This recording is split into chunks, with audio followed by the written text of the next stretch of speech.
the world's most famous arena, Madison Square Garden. Second most famous. It's the Cavs and Knicks for a spot in the NBA Finals. Game 1 from the Garden an hour from now. Welcome to NBA Tip-Off presented by AT&T. We're in Studio J here in Atlanta. It's the Inside the NBA crew, along with Chuck and Kenny and Shaq, Ernie Johnson. So what's the most famous? Well, there's three that's up for debate. Boston's arena and, of course, my LA arena. So stop it. But it's Madison Square Garden. Madison Square Garden. The world's most famous arena. I'm actually with Shaq. You just can't say y'all the number one arena in the world. Okay, give me the arena. Boston Boston Garden. TD Garden? The TD Garden. No, not that. The old one. It's not even existing. And the Forum. The Forum? This doesn't exist. Those were great arenas. But it transferred to the Staples Center. Has Muhammad Ali ever fought there? It's a great arena. He fought Joe Frazier here. What are you talking about? It's a great arena. And we were there last year for the conference finals. It's exciting when there the was Knicks are such a doing buzz well. in that place. Man alive. Can't wait for this thing to start. The Cavs have gone the distance in their first two series, besting Toronto and the top seed Detroit in 7. The Knicks, meantime, have won 7 in a row, coming off a sweep of the Sixers, and have had 8 nights off. And if you're curious, and I know you are, teams coming off a sweep are 19-4 in series against teams coming off a 7-game series. Ooh. Let's hear from both teams heading into Game 1. Would rather not have a 9-day break. You're in a good rhythm, and then obviously you got to kind of just sit there and wait and those kind of things. So, I don't know. Ideally, if it was a 3 or 4 day break, that would be nice, but there's good points and bad points. I think experience always is able to teach you a lot of lessons. I think this time around, we know what we have to do. It's obviously not going to be easy at all, but I think being able to close games and close quarters are going to be really important for us. We just got to be prepared and got to understand what we have to do the entire game for 48 minutes. Win or lose, have short-term memory. You know, I had dinner with Dan Gilbert. He goes, you know who the key to this whole thing is? You know, it's thinking hard, and Mitch, he goes, the key to this whole thing, the spark of this is Jared Allen. I said, really? You know, sometimes you have, you know, people who observe from afar, plus Dan knows the team well and knows these guys. Sometimes you have to be reminded. That was great by Dan. He hit it on the head. He was prophetic. The fact that you guys got through this Game 7, you've reached the conference finals, is that proof that this group works? I've felt this way since we got here, right? We can't really look at it and say, all right, we did it. We got to the conference finals. This is, I mean, that's not the end all. Even when you guys have asked me all season, to Jay's credit, like, do we believe? Yeah. We're always going to have bumps in the road, but it's how we stick together. We'll go to war with each other any day of the week. Modelo, fight for victory, and you see the Cavs at 8-6 going the distance in those two series. New York, after falling behind Atlanta 2-1 in the first round, have won everything since then, and are 8-2 in the post. Look at that point differential, better than 19, and again 7 straight wins. In your mind, Kenny, what does this series hinge on? There's a plethora of talent on both sides. I don't think there is a clear-cut advantage because one of the things that both teams, when they struggle, they've been able to be defended. And so Jalen Brunson won't have an issue going against either Donovan Mitchell or James Harden because of size. So, but on the other end, those two won't have an issue going against him because of size. So they can all get what they want. And OG Anunoby is probably, to me, for the Knicks, is the missing piece. If Charles is saying Jared Allen, I know that's where he's going to go. Yeah. That's where the owner, Dan Gilbert, went. I'm going to go with, on the Knicks side, OG Anunoby, what he does and how he impacts the game. We'll get everybody's thoughts on this in just a second. We are joined, however, by a special guest here as we tip things off. Max Strus. Don't look him in the eyes, y'all. Joining us from the Garden in New York. Hey, Max, look, man. What's up, Charles? How we doing, man? You good? I'm doing great, man. Hey, Max. You sound like an eighth-grade girl. Hey, Maxter, wait just a second. Okay. Sound like an eighth-grade girl. Hey, Max. Max, we're gonna get this out of the way before we go any further. Then we're gonna talk hoops. So, did you hear what the Chuckster said? Were you told what the Chuckster said? Would Yes, you like I've to heard hear it several again? times. Yeah. So No. for some We're folks- good. We can leave it at that. Yeah, we're good. Okay, Chuck, why don't you, just for the Max. folks at home who may not have seen it. I just said that's a good-looking man right there. You got to give him his flowers. Hey, Max, I'm gonna be serious on Hey, basketball. it's only for- weird. It's only weird if they make it weird, Charles. But you're good, man. Thank you, I Max. appreciate the Thank you. compliment. Yeah. Oh, no, it's weird. It's weird Max, all first over. of all, number one, you've been a knockdown shooter for a long time. But I got to give you some flowers on your defense in the last series. Have you made a conscious effort defensively to get better? Because obviously we know you're a great shooter, but your defense was spectacular, moving your feet and everything. You surprised by that? Yes, I'm surprised by that. No, it's all good. No, I mean defense keeps you on the floor. That's what I want to do. I want to play. I want to be in the most crucial moments. So I got to be able to guard. You got to be able to defend in this league, and I've been making that a point of emphasis since I've been in the NBA. So I'm glad I could do it. I'm just stepping up in any way possible to help our team win and try to make an impact. Max, you guys in the last two games have been so Jekyll and Hyde. I mean, you have a chance to close things out at home and you lose to the Pistons by, 21, and then you go to Detroit and you win Game 7 by 31. How do you make sure Jekyll shows up tonight? It's an everyday battle. We just got to show up, play our game.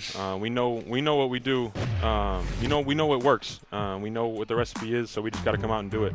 It's really that simple. Play with force, play with energy and effort, and when we do those things, we're usually pretty good. So just got to find a way to do it every single night and piggyback off of James and Don and our two bigs, and then go from there and just find a way to win each and every night. In the last series with the pressure being on James and Donovan, who was the voice in the locker room and what was said to get you guys to come out and win by 31 points? We got a lot of voices. We got a lot of guys that have been here, have won, have been in the playoffs. We got Dennis Schroeder at the line. He's been here in the NBA for 13 years. James has been here for a while now. So there's a lot of guys that are stepping up, being vocal, sharing their experiences, and just trying to chip in and give whatever we can to get an advantage. And everybody in the locker room has been vocal. Everybody has been stepping up, and we'll just keep relying on each other and what we have in this locker room.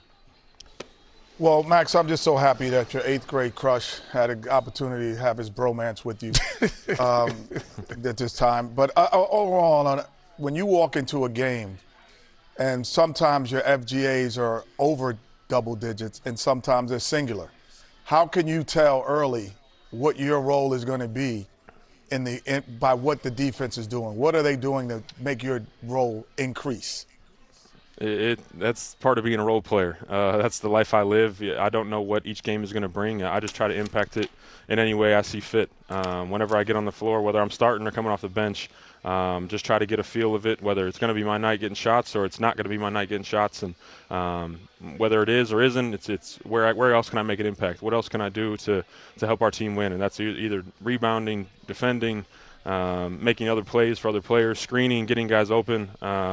Being a role player is being adaptable, and I think I've made a career out of being adaptable and finding a way to help teams win and being a impactful player in any way possible, whether that's shooting, any aspect of the game. Just try to find whatever we need that night. Well, you've impacted our show. Yes. Hey, Max, really, really good of you to spend some time with us, and we appreciate it very much. Barkley when he sees Tom Brady versus Max Strus.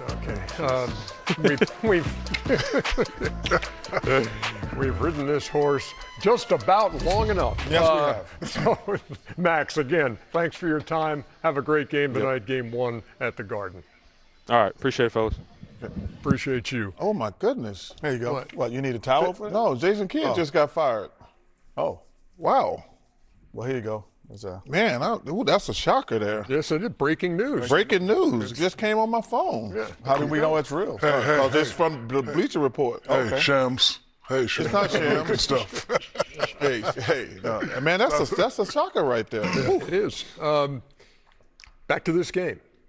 We talked about what he thinks the series hinges on. When you go big men in this series, when you go Allen Mobley, you go Cat, Mitchell Robinson, Is that where this series is decided, Shaq? You know, I think the success of the Knicks, of course, you talk about Brunson and Anunoby, but to me, it's always been Cat. You know, he's played, you know, the first series he played okay. They got spanked around a little bit. They woke back up. The last series he's played phenomenally, you know, whether it's passing, whether it's shooting, he's playing really, really good basketball. I expect him to be aggressive. They had 8-9 days off. If I'm the Knicks, I'm coming out with a lot of energy. You know, a lot of people say sometimes when you have that many days off, there's a little rust. Doesn't matter if you come out with the energy. I don't want to hear no excuses of getting tired. My man, Victor Wembanyama played 45 minutes last night. The whole team should be able to go 48 minutes. You have 8 days off, but he has to play well. I look for him to dominate. I like the Knicks in this series. To me, it always comes down to Jared Allen and Mobley. I think the difference, to me, the difference in those two guys, Mobley can be overpowered. I've seen him get overpowered a couple times in the playoffs. Jared Allen is not going to get overpowered. He is. It's frustrating watching him play at times because he's been so huge in both Game 7s, but he's like a modern day player. There's no way this dude should be averaging 13 and 7.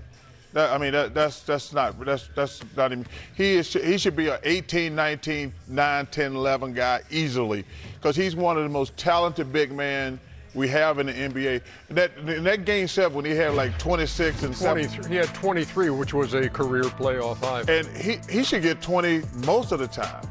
But Mobley, I like Mobley, but to me he can get overpowered because he got a skinny frame. I love Jared Allen, and I love what Dan Gilbert says. When I'm watching the Cavs, I'm like, man, Jared Allen is the guy who to me, that's the thermometer of that team. I don't know. You know, I hear what you're saying, but when someone does something consistently, that's who they are. He is a guy who, to me, is a 15-point scorer. I don't know where the other, because he doesn't stretch the floor with the three, he doesn't shoot the mid-range. I don't know if he can score enough baskets. But he does affect the game on the defensive end, and he does affect it on the rebounding end as well. So I know you're a rebounder, and you look at that as well, but I think Jared is a 15-point scorer. But when he plays, when he gets 20, I think we saw that when he gets a double-double, he should be more than a double-double guy. Yeah, but the difference is they have to get him 20 because he's not a go-to guy. Like they're not calling plays. He has to get a lot of dribbles, they got to get him going. That's what I think the difference in this team is. When you add, if Donovan passes it to him and James passes it to him, he won't be what I call a floater. When you don't get him involved, he floats around. You got to make a conscious effort to get him involved if you're the Cavs. More on this game as we go here on NBA Tip-Off. And as Chuck just alerted us as we were finishing the Max Strus. Oh, he beat you, Shams. Now you see how it feels, Shams. You see how it feels, Shams. I don't think that Shams was beaten up. Game 6, young San Antonio team with a chance to take that next step. It's a good team. We don't want to play at Game 7, so trying to do all the right things to get it over with now. We know what we got to do and we're to take the win, man. Castle putting up big numbers in the first quarter. Fox lead feed. Wemby, too easy. The French flush. Ridiculous angle. Wembanyama. It is all Spurs right now. Keep playing through the physicality. Stay on the pressure. The jumper goes for De'Aaron Fox. Castle's jumper. Cha-ching. These guards are outstanding. The San Antonio Spurs are headed to the Western Conference Finals. It's another step. We're going to enjoy this tonight, and we'll think about OKC tomorrow. The words conference finals just seem surreal right now. It's like something I heard my whole life, and now we're in it. It's kind of unreal. Hey, tune in Monday. Western Conference Finals.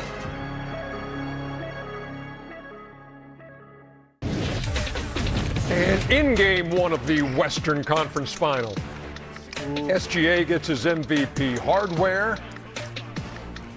Wemby, certainly in the running, finished 3rd, but 10-point lead in the 4th quarter for San Antonio. Here comes a 13-4 run by OKC. Hey, and our son was on fire! My son hits another 3, and they're up 95-94. Get off me, little man.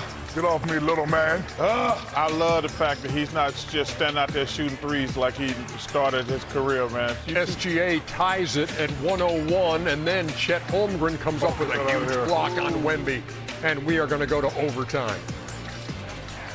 Oh my goodness. Look at 1, 2, Stephon 3. Man, Castle Watch is, your head, boy. Castle is a grown man, y'all. Indeed, if he didn't turn the ball over with 11 times? yeah, it would have been. Oh my goodness! She's a grown man too. So it's 108-105, and then bang, bang. Wemby, with no hesitation, only shot 2 threes on the night. Hit that one. And we're tied at 108. That was the game winner, in my opinion. Even though they needed another session of overtime. First double overtime game in the playoffs in the last 5 years. This kid right here is magnificent, Dylan Harper. Oh, he was tremendous with no De'Aaron Fox. And Dylan Harper gets the start. You got a 1-point game again. That was big time. Well, the big time, they got a little munchkin on him. Yeah, that was big time. Those kids have no munchkin on that kid. No doubt. Look at that night for Wemby. 41, 24 rebounds, and 3 blocks. Hey, Shaq, how y'all lose the game? In OT. AI. Oh, that was game 1? Oh, Yeah. okay. Oh, that's when AI stepped over Tyronn Lue? Yeah, that was game 1. Yeah. Okay. Man, I don't know. What were your words to describe what you saw last night? I mean, Wemby played spectacular.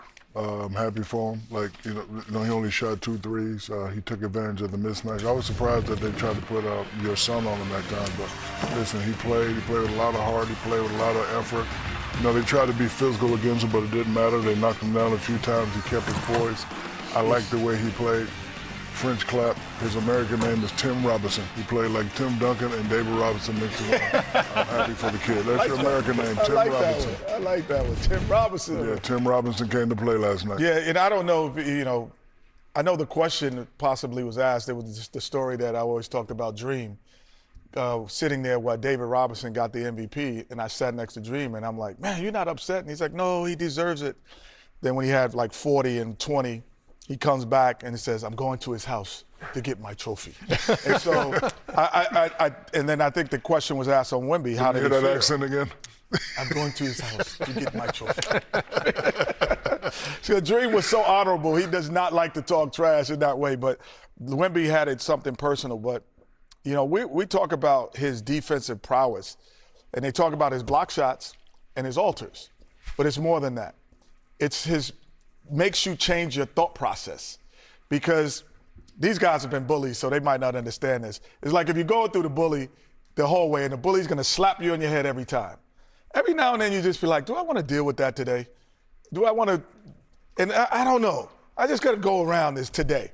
And that's what he makes you think. When you come inside, he changes your thought process to say, I'm not going in there today, because that's why SGA was off, because he can't attack with the same ferocity. Will he figure it out? He's the MVP of the league. He's going to figure out how to attack with ferocity. But if you just look at where Wemby is, forget all of these circles and everything else. Wemby's in the middle. So now I have to think differently. He's coming off the screen. Wemby is here. I can't attack. And it's a different thought process when Mutombo was there, when Mark Eaton was there, and now with Wembanyama there. When he's standing in the paint, you cannot go with this. There he is. You cannot go with this. You got to do a step back. Now it gets blocked. Can't go with the same ferocity with that. SGA, 24 points and 12 assists, took 23 shots, Chuck. I thought that you can't play Hartenstein against Wemby. You got to play Holmgren and Jalen Williams, because he's going to sit back there and play safety. I've said that the whole time. You got to go not as small as they're going, but you got to go somewhat smaller to make Wemby clear him out. But I don't think you can overreact. Wemby was fantastic. But OKC, if he don't hit that 3, they win the game. So you can't overreact. As great as he played, it went to double overtime, and OKC did not play great. Mm-hmm. This notion, I saw a bunch of people on TV today like, oh, it's a Spurs era. I'm like, it's one game, fool. They had to win. This guy played like Shaquille O'Neal, and they won in double overtime. Like I say, if he missed that 3, yeah, it's a different story. It's a different story. But he did make it. But this notion that like, yo, man, OKC was right there in double overtime, and he played spectacular. Well, De'Aaron Fox did not play for San Antonio. Mitch Johnson says he doesn't know if Fox will be available before Game 2. Oh, that's the tomorrow MJ night. thing right there. That's the MJ chair from the last dance. And I took it personally. Yeah. Alex Caruso, by the way, 31 points. That was a postseason career high. The previous had been 20. And his high in this postseason was 14. He goes for 31, knocks down 8 threes. Ship off the old family tree. I hate Charles Barkley O'Neal.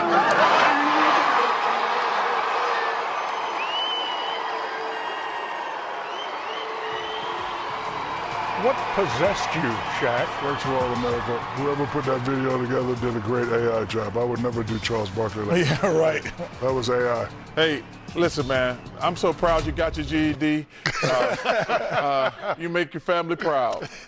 I mean, your family thought, man, that's a great accomplishment. Yes, it is. Thank you, sir. Yeah. I'm proud of you. How many is this? 5. 5 degrees? Yes.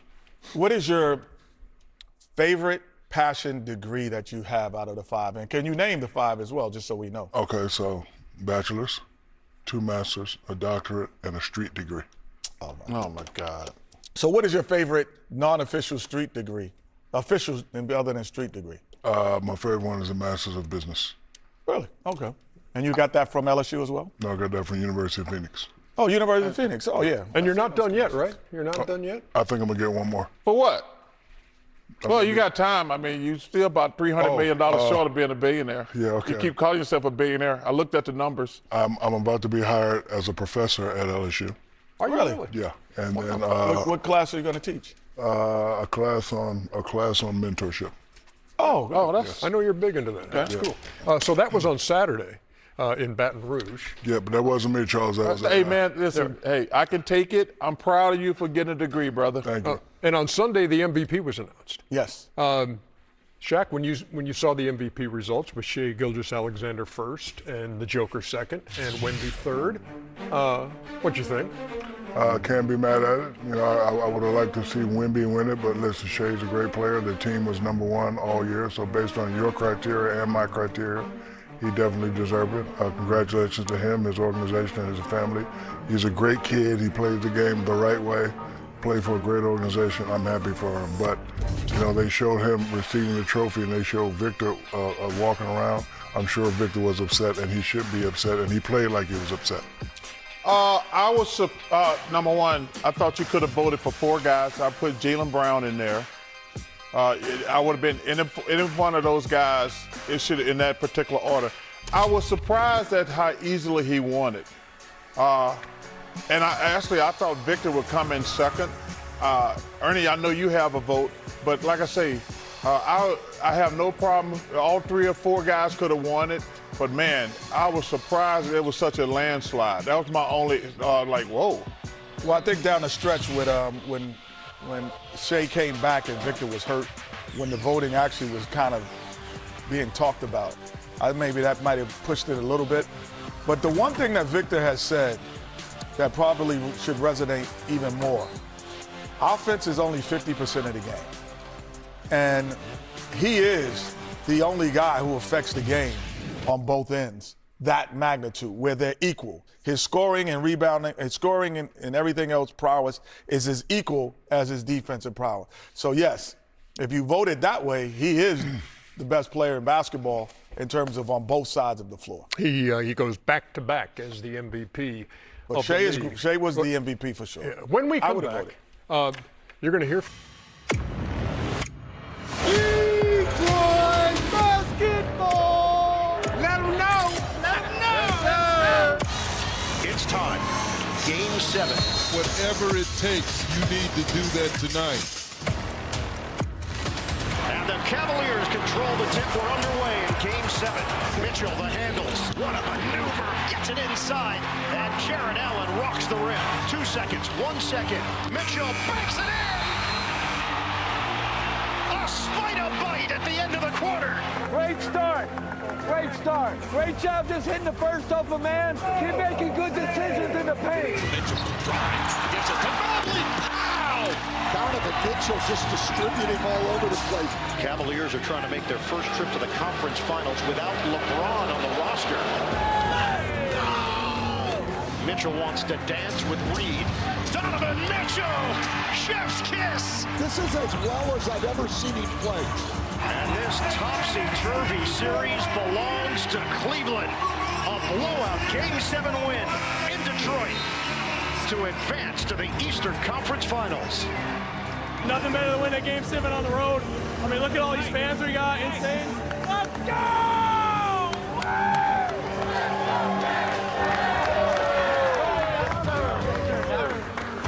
Hey, Donovan, I was going to do this whether we won or whether we lost. We turn to you. Not just your on-court, but your leadership. We never celebrate you in these things. You don't want that. You don't want the praise. But tonight, you deserve the praise. Enjoy it. Yeah. But like, we didn't just come here just to do this. Like, Yeah. you know what I'm saying? So like, till tomorrow, till we land, enjoy, and then we go from there, right? What do you got, Don? Family on 3, 1, 2, 3. Family. For me, it's been 9 years of not getting to this point, but we finally got here. But at the end of the day, I'm gonna enjoy it for about 12 hours, and then we got to move on and get ready for a talented Knicks team.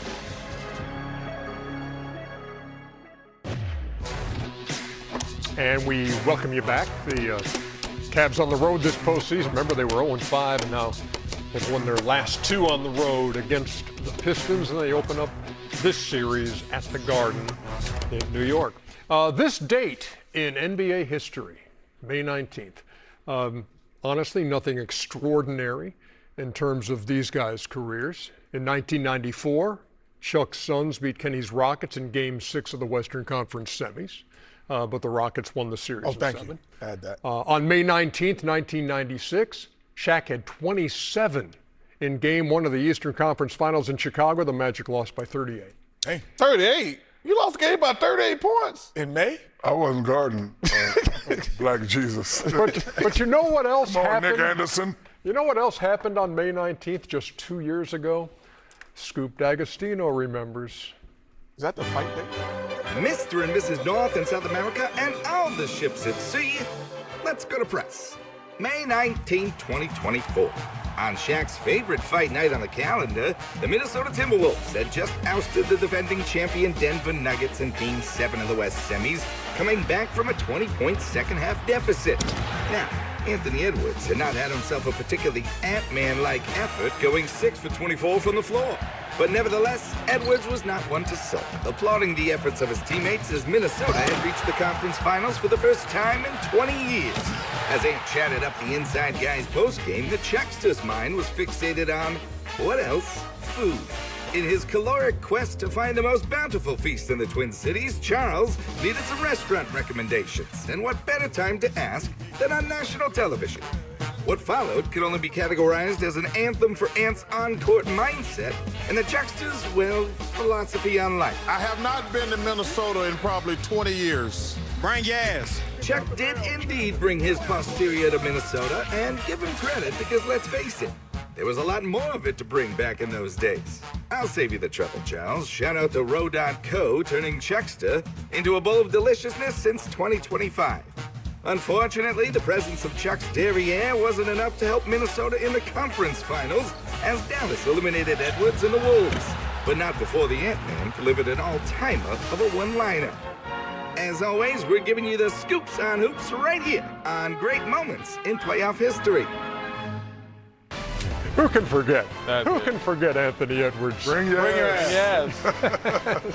That was a rallying cry as those playoffs continue. May 19th. Shaq versus the world. That's Why right. is Maine Dominated the 76ers. What did you learn in that series that you guys can take into this one? Man, all glory to God, but mainly we know what type of team we are. We know if we come out disciplined, we come out just loving the game, enjoying each other, playing the right way, we can do great things. You were incredible in Game 4. What have you liked about that kind of rhythm and flow that you found individually? Yeah, I mean, my teammates did a great job of finding me. Coaches did a great job of putting me in the right position. Just got to keep that rolling. How would you describe the chemistry that this New York Knicks team has found throughout what can be a long season? I mean, it's been great all year. It mainly starts off the court. We love each other. We're great guys in the locker room, and it just carries over. You have the real potential to kind of be the X factor in this series. What do you want to see from yourself? Man, just go out there and compete. Honestly, that's it. Yeah. Best of luck, Deuce. Thank you. Ernie, back to you. Deuce McBride had 7 threes in a 25-point game, starting in place of OG Anunoby.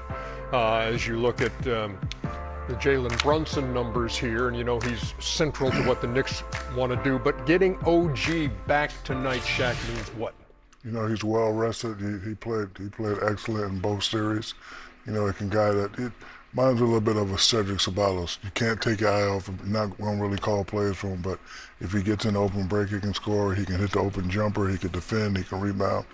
I think he's 100% healthy. If they come out with that energy, again, I like the Knicks in this series. You test him defensively and see how he's moving after the hammy? I don't think you have to test him. I think the size advantage that Mobley has over him is going to be huge. Like in Mobley, whether you take him inside or outside, he's going to have a huge size advantage. I mean, you put Allen and Cat is going to be a terrific matchup. But to me, Mobley is the X factor, is one of the X factors in this series because they don't have anybody who can match up with him.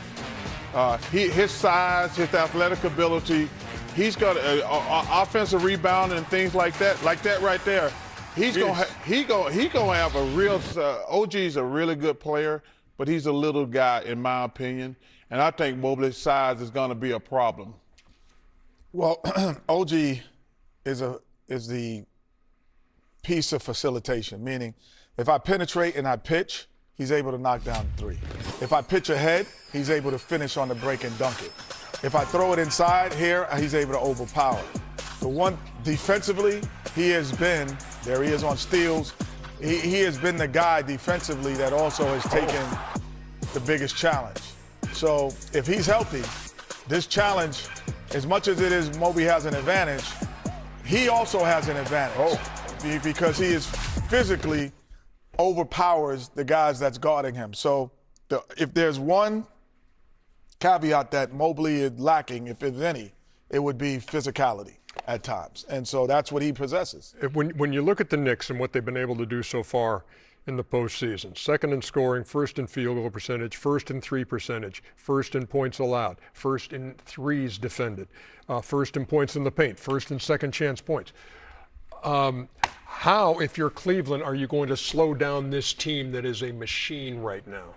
Well, one, it's going to be difficult, especially if they're shooting, the 3-ball well. But, for Cleveland, you just have to also make them play defense. James has to play great. Donovan has to play great. But you're not going to really slow this team down. But I think you can outscore them in time. So I'm looking for Donovan and James to have a great series. Not a good series, not a pretty good series, a great series. Going to have to cut down on the turnovers, too, if you're Cleveland. Number 15 out of 16 teams. Yeah, I'm going to stick with my pick of Cleveland to win the series. Bet it. It's too late. I'm not going to change my mind. I think Cleveland I think they have the most upside of any team in the Eastern Conference. And I think my Twin Towers, I never know what team's going to show up, but if they play 4 good games, they should win it. Donovan Mitchell, you saw him, number 7 all-time in postseason scoring average. Game 1 tonight. NBA Courtside is presented by Michelob Ultra Zero. Zero alcohol, just 29 calories. And we welcome you to NBA Courtside, presented by Michelob Ultra. You know what I think it's time to do? What's that, Ernest? I think it's time that we take a look at those predictions we made at the start of the playoffs about who would be in the conference finals, and if anybody still has a chance to be I already correct. know I'm winning. I doubt it. Chuckster, you had the Cavs and the Celtics. You had the Cavs winning, and so that's still an option. Yes, sir. Still an option. And you had Denver in the West. You still have OKC there, but Denver, all right. Wait, Shaq, why you scratch out OKC? because you had Denver winning. Okay. Shaq, Detroit, and New York. Okay, no Detroit in there, but New York still could. And you had San Antonio, OKC in the Western Conference Final. Well done. Well done. I'm always right. Kenny had the Pistons and the Knicks, and surprisingly, Detroit advancing over his hometown team. So that's out, and you have OKC and San Antonio, as Shaq did, and you've got San Antonio. So that's still in play. And then I had the Cavs and Celtics. with the Celtics advancing, so that's out in Denver. Okay. So Bye-bye, Ernie. There you go. That was very disappointing. Congratulations. No, Shaq, you win. You hear that music? Yeah. All I do is win, win, win, no matter what. Money on my mind at the build.